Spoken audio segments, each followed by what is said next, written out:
Siyempre, kung alam natin makakatipid tayo, dun tayo, di ba? As a member dito kay Velocity, may access ka sa travel portal ng Trip Valley Go. So, dun sa Trip Valley Go, discounted yung mga, yung mga hotels. Compare mo dun sa ibang portal. Hi, my name is Reynald. In this video, share ko sa iyo paano gamitin yung Trip Valley Go, yung discounted travel portal na na-access ng mga members ni Velocity. Ginamit ko to para mag-book sa dalawang hotel. Isa sa Ontario, California, kasi may conference doon yung misis ko. So, nag-book ako ng 2 gabi doon. And then, nag-book din ako sa Las Vegas kasi may event sa April 19 to 21 sa Palace Station Casino and Hotel. Naisip ko na mas maganda siguro kung doon ako mismo sa hotel mag-stay kung saan yung event, which is yung Palace Station Casino and Hotel. So, nag-book din ako doon gamit tong Trip Valley Go. Yung hotel sa Ontario, kinumpare ko siya sa ibang portal dahil ginamit ko si Trip Valley, naka-discount ako ng $60.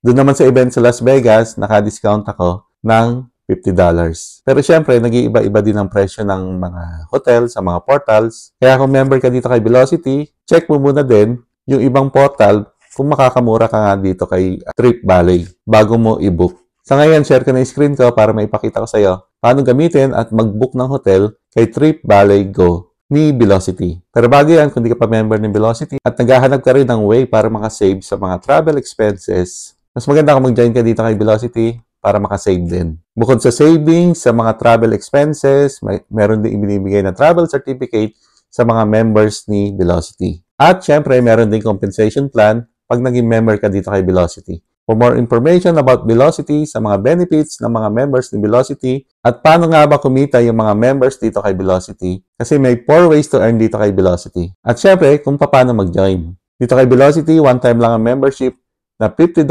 worth of BNB token or coin. Siguro ang manggagastusin mo to be a member is mga $60.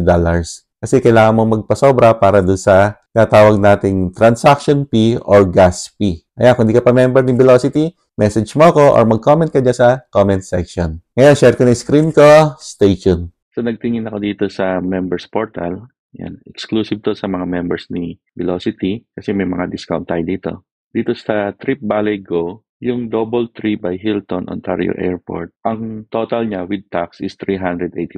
So, select room natin. Ito yung Trip Valley Go, no? Ayan yung mga picture. Tapos ito yung mga selection ng guest room. So, kung pipiliin ko itong guest room, 1 king bed, click yung book. Ito yung total na babayaran, no? $379.43. Kasi may member saving siya na $52.53. Tapos sinearch ko rin siya sa ibang travel portal. Nakita ko siya dito sa hotels.com. Ayan, same date, tapos same room, 1 king bed. So pagka kinlik ko itong reserve, pay now. So ito siya, no? Ang babayaran ko dito sa hotels.com, itong hotel na to, yung DoubleTree by Hilton, Ontario Airport, same room, 1 king bed, 2 night, same date, $440.25. Compare sa Trip Valley Go, ang babayaran ko lang is $379.43. So, ang discount ko is $440 minus $379. Naka-discount ako ng $60 using this Travel Valley Go na membership portal ni Velocity. So, ang galing kasi one-time membership lang to. Kumikita pa ako sa compensation plan ni Velocity. Nakaka-discount pa ako sa mga hotel stays. So, ibubook ko na to para i-book to. Ayan, guest information. I don't want coverage. Ayan. So, ilalagay ko muna yung credit card number ko dito. Post ko muna yung video. Ayan, nilagay ko yung credit card information ko. Then, click save. Ayan, so hanapin niya na yung CCB. Then, click select. Review and submit. By placing your reservation, your payment method will be processed in the amount of $379.43. Make sure kung gusto nyo protected yung travel nyo, coverage if you need to cancel or interrupt your plans. Kung gusto nyo kunin to, another $25.61, just in case na possibility na baka i-cancel mo yung booking. So, para ma-refund mo yung pera mo. Pero kung ayaw mo ng coverage, siguradong pupunta ka naman, click mo yung I don't want coverage. So, it's up to you kung gusto mo idagdag tong coverage na another $25.61, 100% reimbursement of prepaid non-refundable trip costs if you must cancel or interrupt your trip for covered reason. So, decision mo yan kung ano yung gusto mo, kung ano yung i-click dito. Gusto mo ng coverage, add ka ng 2561. Pero sa akin, dahil may conference dito yung misis ko, kailangan niyang pumunta to, kailangan niyang gamitin to. So, i-click ko na lang yun. No, I don't want coverage. Pero ang risk niyan, pag di siya natuloy, hindi niya marerefund yung pera. Yan. Tapos, click mo yung I agree to the hotel terms and conditions. Click mo yan. Make sure basahin mo rin yan and tong cancellation terms. And then, click place your reservation para ma-reserve na tong property na to. So, first time ko rin tong mag-book dito sa Trip Valley Go. So, tingnan natin kung ano mangyari after I click place your reservation. Again, 379.43 ang babayaran for 2 nights. Your reservation has been placed. Ayan, so nagbayad ako ng 379. Print ko yung invoice.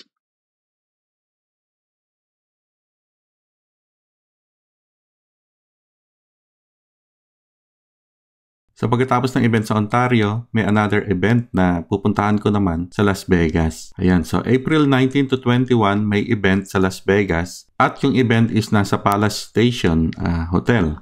So sinearch ko na siya, Las Vegas, April 19 to April 21, one room, search. So ito na yung mga hotel na lumabas para sa date na yan. Ngayon, dahil gusto ko yung specific hotel, kasi dito gaganapin yung event, so type ko dito. So type mo rito, kung meron kang hinahanap na na specific hotel name. Tapos click mo yung apply. Itong Palace Station Hotel and Casino is $198 per night. So click ko yung select room. Ayan, so ito siya, no? So Palace Station Hotel and Casino. Ayan. So guest room, 1 king bed, $198 per night. So pag kinlik ko yung book, so bali 2 nights siya, no? Kasi April 19 Friday saka April 20 Saturday, tapos checkout ng April 21. So ang total ko rito is 446.86, yan ang due today. Tapos pagdating mo doon sa property, pagdating mo doon sa hotel, pag check-in mo, may babayaran na resort fee na $90.68.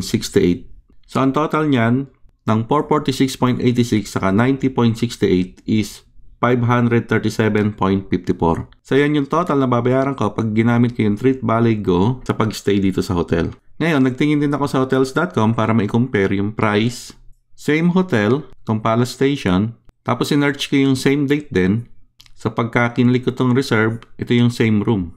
1 king bed. Kasi ito yung pinakamura. Click ko yung reserve. Ngayon, dito sa Palace Station Hotel and Casino, so dito ang total is 589.54. Yan. Kasi babayaran yung 90.68 pagdating mo doon sa property, pagka check-in mo. Same thing with Trip Valley, ganun din naman. So tingnan natin kung magkano ang difference. So naka-save ako ng $52 using Trip Valley Go. So kanina naka-save na ako doon sa DoubleTree sa Ontario. Ngayon, makaka-save na naman ako ng another $52 dito sa Trip Valley Go. So ngayon, book ko na rin yung para sa Vegas. So ibubook ko na to.